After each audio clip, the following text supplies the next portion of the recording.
Hello. आज जो है हम ज्योग्राफी के बारे में पढ़ेंगे बीए सेकेंड ईयर। जो मार्किंग स्कीम्स होते हैं उसमें भी बच्चे बहुत ज़्यादा कंफ्यूज रहते हैं। जैसे कि देखिए, जिन सब्जेक्ट के 2 पेपर होते हैं वो 75 मार्क्स के होते हैं। जिनके प्रैक्टिकल्स होते हैं वो तीनों पेपर 50 नंबर के होते हैं। पेपर 3 जो कि प्रैक्टिकल है वो 50 नंबर में डिवाइड है, जो कि आगे 25, 15 और 10 में डिवाइड होता है। लैब वर्क, फील्ड वर्क और प्रैक्टिकल का जो रिकॉर्ड फाइल होता है वो, और वाइवा। कई सारे ऐसे सब्जेक्ट्स हैं जो कि 2 पार्ट में डिवाइड होता है, और कई ऐसे होते हैं जो कि सिर्फ सिंगल होता है, जैसे कि इंग्लिश और हिंदी।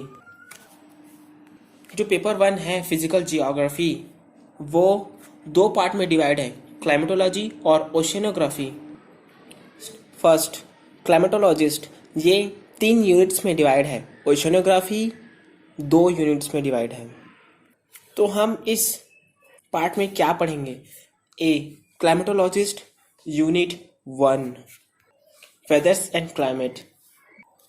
आप कुछ भी पढ़ें, आपको डेफिनेशन और उसका महत्व, इम्पोर्टेंस, सिग्निफिकेंस, ये आपको पढ़ना ही होगा।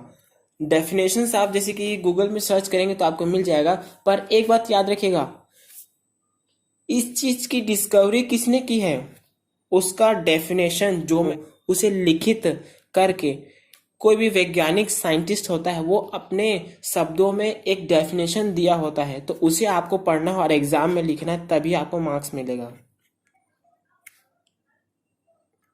इनसे संबंधित वीडियो मैं इसके बाद लाने वाला हूँ। पहले आप बेसिक को समझिए, सीखिए, उसके बाद elements of weather and climate क्या क्या हैं। Temperature, pressure, wind, cloud, humidity, इनके बनने के कारण, composition and structure of atmosphere. Composition बहुत सारे मिलकर जो एटमॉस्फेरिक जो स्ट्रक्चर्स हैं, एटमॉस्फेयर लेवल्स में डिवाइडेड हैं, वो हम इसमें पढ़ेंगे। Atmospheric temperature, insulation, global energy budget. जो अर्थ है वो एक्सेस एनर्जी को रिफ्लेक्ट कर देता है, जितना उसे ज़रूरत है, जितना अर्थ को ज़रूरत है उतना वो एब्जॉर्ब करता है, बाकी बचा हुआ वो वापस रिफ्लेक्ट कर देता है।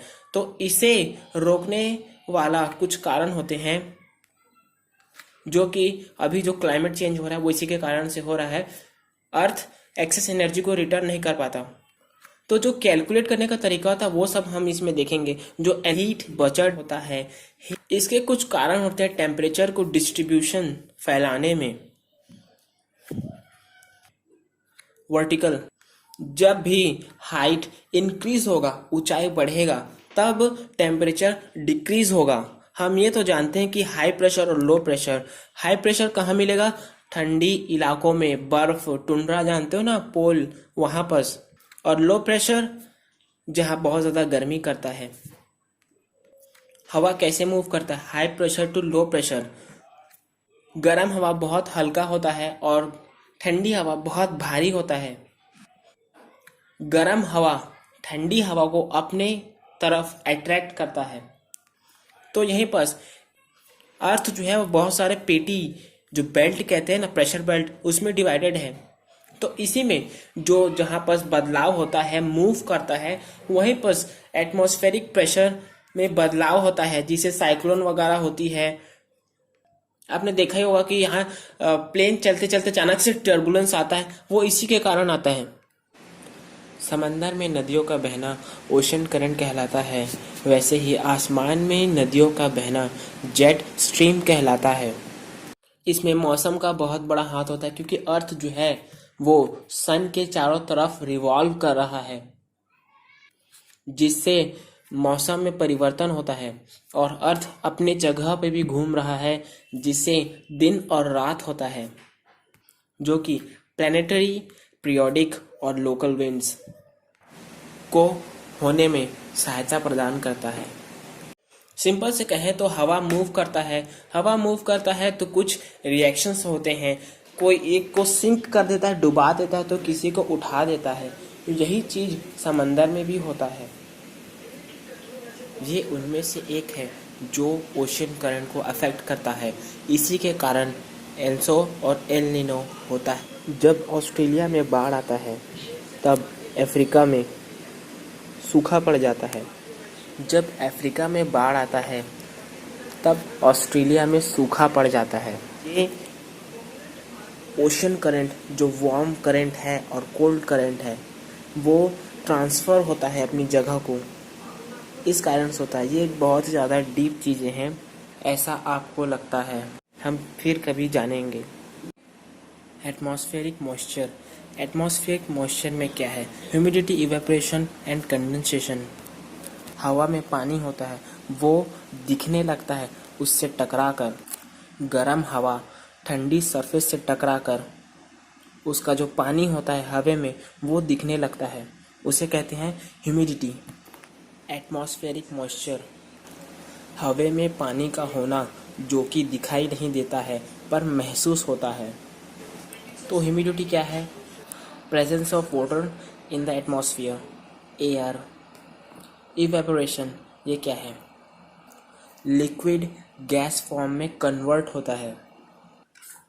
सरफेस में रखा हुआ पानी सूर्य की मदद से, जो सन है उसकी रेज से, गर्मी से भाप बनकर उड़ जाता है, लिक्विड से गैस फॉर्म में ट्रांसफ़र हो जाता है, उसे कहते हैं इवेपोरेशन। जाकर जैसे कि हम सभी जानते हैं ऊंचाई में टेम्परेचर डिक्रीज होता है, जिससे जो वेपर है, जो भाप है, वो एक जगह इकट्ठा होता है, उसे कहते हैं कंडेंसेशन। एक जगह इकट्ठा होकर वो बादल बन जाता है। इसे हम स्टेजेस कह सकते हैं क्लाउड फॉर्मेशन का, या शॉर्ट में कहें तो मॉइस्चर, एटमॉस्फेरिक मॉइस्चर। पढ़ाई होगा वाटर साइकिल के बारे में, बस इसमें यहाँ जो है साइंटिफिक टर्म्स का यूज़ किया गया है। पानी गिरता है, फिर इवेपोरेशन की वजह से वो फिर ऊपर चला जाता है। जो साइकिल होता है कंटिन्यूटी, उसे कहते हैं hydrological. Types of precipitation, types of rainfall.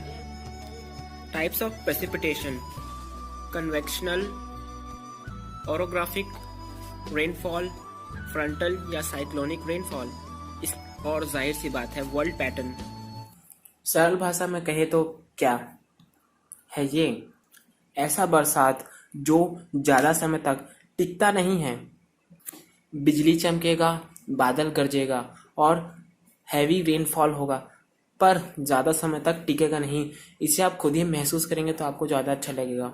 Orographic rainfall, simple language में कहे तो माउंटेन है, एक तरफ ज़्यादा बारिश महसूस करेगा तो दूसरी तरफ सूखा रहेगा। उसके तरफ बादल, बारिश आता है, उससे टकराकर जब बादल या बारिश उसकी दूसरी तरफ जाता है तब वो कमज़ोर हो जाता है।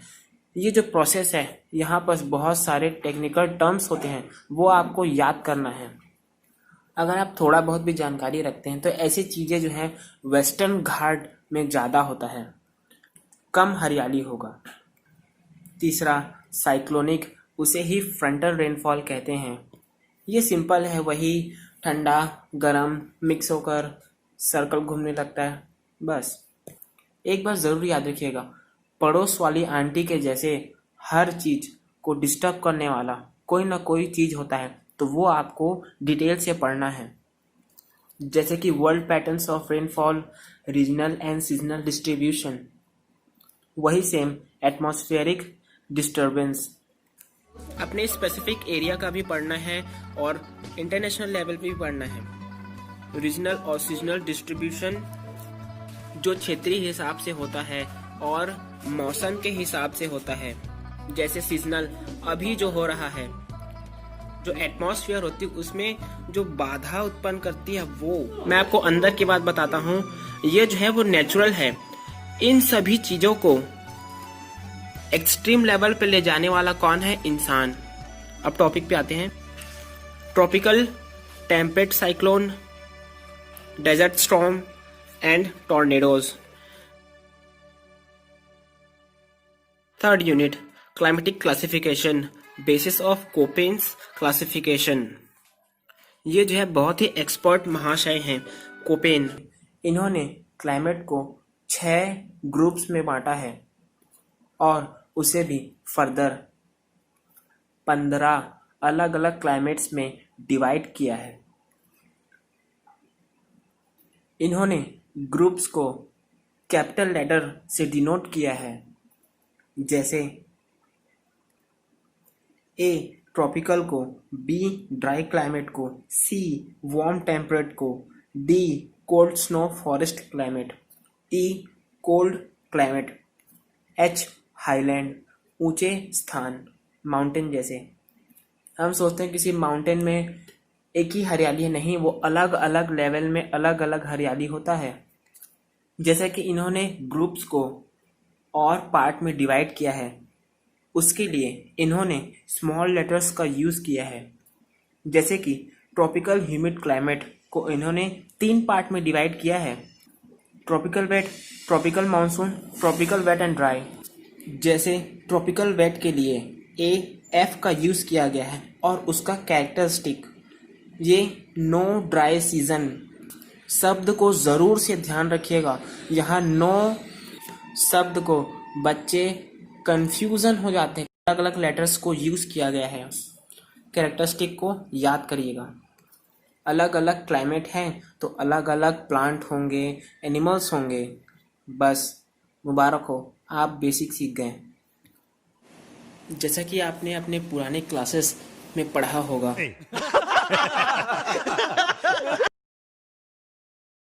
और basic role of climate in human life, atmospheric pollution and global warming, general causes, consequences and measures of control. वही जो साइंटिस्ट दिन भर हमेशा झूठ बोलते रहते हैं कि क्लाइमेट चेंज हो रहा है, वो हो रहा है, हमें तो कोई फसल बर्बाद होते नहीं दिखता है, कहीं बाढ़ आते। बेमतलब में इन सभी चीज़ों को ठीक करने का, इसके कारण, इससे होगा क्या, इसे रोकने का तरीका, मुझे तो कुछ समझ नहीं आता। B oceanography. जैसे हम पर्वत, पठार, नदी, नाला जमीन पर पड़ते हैं, वही चीजें समंदर में भी है, याद रखिएगा। बस उसके लिए अलग टर्म्स का यूज किया जाता है। वही जैसे डॉक्टर स्ट्रेंज इन्फिनिटी वॉर में नहीं होते तो क्या होता, वही सिंपल चीजें। Definitions of oceanography, surface configuration of the ocean floor. Simple meaning, जो ओशन फ्लोर्स हैं उसकी स्टडी, वो कैसे दिखता है, वो कैसे फॉर्म में है सीरीज से, और पानी टच होता है। हम अगर उससे आगे बढ़ेंगे, जहाँ ढलान आता है उसे कॉन्टिनेंटल शेल्फ कहते हैं, जहाँ से ढलान शुरू होता है उसे कॉन्टिनेंटल स्लोप कहते हैं। अबाइसल प्लेन, समंदर के नीचे मैदान के जैसे, मैदान नहीं, मैदान के जैसे। मिड ओशियनिक रिजेस है क्या? ये एक माउंटेन सिस्टम है जो कि टेक्टोनिक प्लेट के मूवमेंट के कारण होता है समंदर की गहराइयों में। ओशियनिक ट्रेंचेस ये क्या है? अगर आपने मेरियाना होगा, वो इतना गहरा है कि उसमें माउंट एवरेस्ट आ जाएगा, उसके बाद भी बचेगा। Relief features of Atlantic, Pacific and Indian oceans. Distribution of temperature and salinity of oceans and seas. जो टेम्परेचर है उसमें बदलाव और खारापन। क्या आसमान ऊंचा नहीं है, फैला हुआ नहीं है? समंदर गहरा नहीं है, फैला हुआ नहीं है, इसीलिए वहाँ भी हॉरिजॉन्टल और वर्टिकल इफेक्ट होगा। और सबसे बड़ी बात, जो टेम्परेचर है, तापमान है, और जो सैलिनिटी, जो खारापन है समंदर का, वो जो है जगह जगह बदल जाती है। तो इसके जो फैलाव और बदलाव है किसमें, टेम्परेचर और सैलिनिटी। फिफ्थ यूनिट में आप क्या पढ़ेंगे? सर्कुलेशंस ऑफ ओशनिक वाटर, जो ज्वार भाटा होता है, और जो करंट, और करंट जो है वो क्या होती है मैं आपको बताता हूँ। समंदर में नदियों का बहना ठंडा और गर्म। तो हम कहाँ कहाँ का पढ़ेंगे? Atlantic, Pacific and Indian ocean. और जो समंदर है वो क्या है? खजाना है। वो एक स्टोरेज हाउस के जैसा है। उसके नीचे में जो रिसोर्सेस है मरीन लाइफ के बनेंगे। ये जो है भविष्य के लिए स्टोरेज हाउस है।